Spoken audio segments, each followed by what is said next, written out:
Assalamualaikum warahmatullahi wabarakatuh.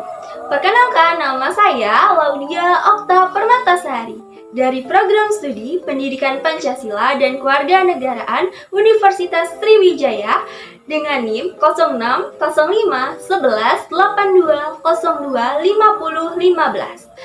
Selamat menyaksikan video pembelajaran kali ini. Assalamualaikum warahmatullahi wabarakatuh. Kembali lagi bersama Ibu di mata pelajaran PPKN. Pada kali ini kita akan membahas mengenai perlindungan hukum di Indonesia.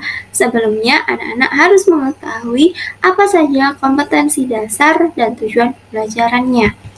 Di sini ada kompetensi dasar, yakni mengevaluasi praktik perlindungan hukum dan penegakan hukum di Indonesia dengan tujuan pembelajaran setelah membaca dan memahami materi di buku dan sumber belajar lainnya mengenai perlindungan dan penegakan hukum di Indonesia.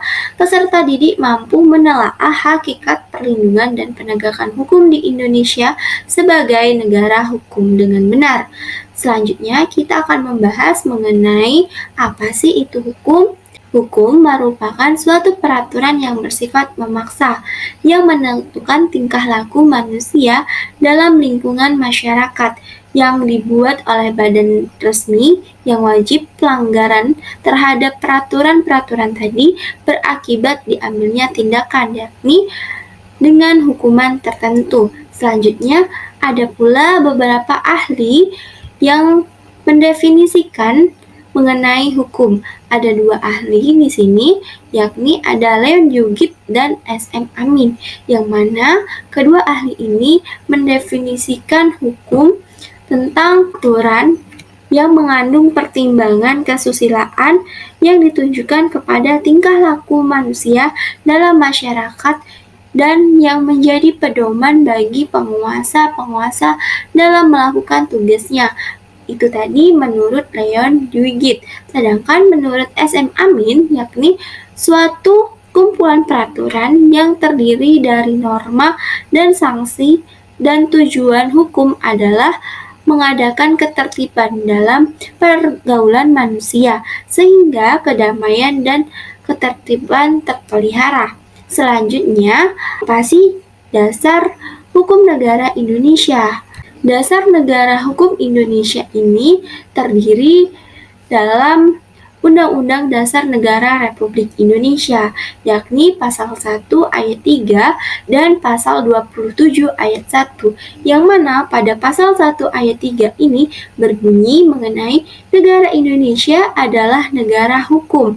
Dan pasal 27 ayat 1 ini berbunyi juga segala warga negara bersamaan kedudukannya di dalam hukum dan pemerintahan dan wajib menjunjung hukum dan pemerintahan itu dengan tidak ada kecualinya. Menurut Undang-Undang RI tahun 1945, pasal 1 ayat 3 dan pasal 27 ayat 1 ini dengan tegas menyatakan bahwa Indonesia merupakan negara hukum sehingga bersifat mengikat bagi seluruh warga negara dan pemerintahan serta wajib seluruh warga negara dan pemerintahan untuk menjunjung tinggi hukum. Selanjutnya kita akan membahas mengenai ciri khas Indonesia sebagai negara hukum. Ada 6, yakni hukum itu bersumber dari Pancasila. Yang kedua, memiliki kedaulatan berada di tangan rakyat. Yang ketiga, pemerintahan yang berdasarkan atas sistem konstitusi. Yang keempat, adanya persamaan kedudukan di dalam hukum. Yang kelima, adanya kekuasaan kehakiman yang bebas dari pengaruh kekuasaan lainnya. Dan yang terakhir, adanya pembentukan undang-undang oleh Presiden bersama DPR.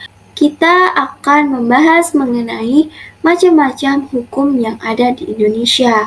Nah, hukum yang ada di Indonesia ini dan diakui oleh masyarakat Indonesia ada 4, yakni hukum pidana, hukum perdata, hukum adat, serta hukum Islam. Selanjutnya kita akan membahas mengenai perlindungan hukum.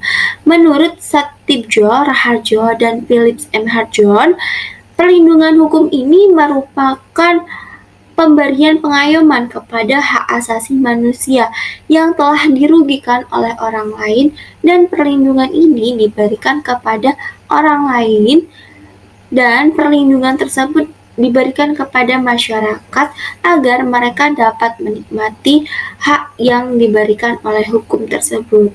Itu tadi merupakan pendapat dari Steve Jobs. Sedangkan menurut Phillips, perlindungan hukum ini merupakan perlindungan akan harkat dan martabat manusia, serta pengakuan terhadap HAM yang memiliki subjek hukum berdasarkan ketentuan hukum dari kewenangan atau sebagai kumpulan peraturan atau kaidah yang dapat melindungi suatu hal dari hal lainnya. Selanjutnya, kita akan membahas mengenai contoh perlindungan hukum. Sebenarnya, contoh dari perlindungan hukum ini ada banyak, tetapi Ibu akan menyimpulkan hanya beberapa saja, yakni adanya perlindungan terhadap konsumen yang diatur dalam UU nomor 8 tahun 1999. Yang kedua, adanya perlindungan terhadap hak cipta yang diatur dalam Undang-Undang RI nomor 28 tahun 2014. Dan yang terakhir, adanya perlindungan terhadap hak paten diatur oleh Undang-Undang RI nomor 13 tahun 2006. Selanjutnya, kita akan membahas kenapa sih perlindungan hukum itu sangat penting. Nah, di sini ada 3 poin yang mencakup semuanya. Kenapa perlindungan hukum itu penting? Karena agar terciptanya supremasi hukum dan tegaknya keadilan di masyarakat, serta untuk menjamin ketertiban di dalam masyarakat tersebut. Nah, itulah tadi materi yang telah Ibu sampaikan. Jika ada pertanyaan, bisa dibahas di dalam kelas dan bisa ditanyakan lebih lanjut. Ibu akhiri dengan ucapan wassalamualaikum warahmatullahi wabarakatuh.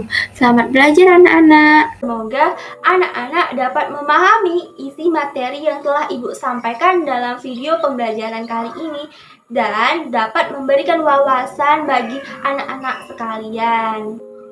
Sekian video pembelajaran kali ini. Ibu akhiri dengan ucapan wassalamualaikum warahmatullahi wabarakatuh.